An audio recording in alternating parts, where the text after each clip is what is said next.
Τι λέει Χρήστο, πώς τα βλέπεις? Κομπλέ ρε φίλε. Τρεζολί. Πάμε άλλα. Θέλω να σε βάλω να κινήσει. Όχι, άστο, γιατί είναι ακριβό το κινητό. Και το ένα και το άλλο.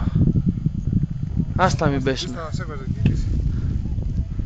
Δεν σε βγάζω φωτογραφία. Και εγώ την είδα τα ίδια στραβά. Τι μέρα έχουμε σήμερα ρε? Τετάρτη. Ημερομηνία? Το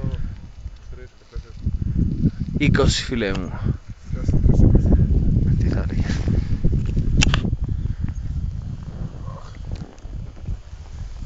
Θα μας κάνεις τη χάρη να σε δούμε να κατεβαίνεις? Χαρά. Εσένα τώρα. Τώρα έβαλα το κινητό. Βάλ' το μέσα να κατέβεις και μετά το ξαναβγάζεις. Κάτσε.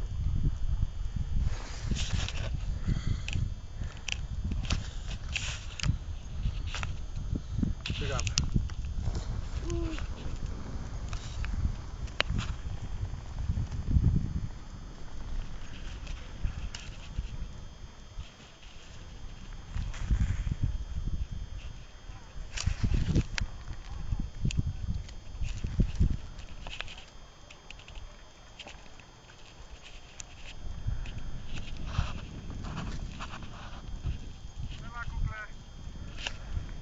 Έρχομαι!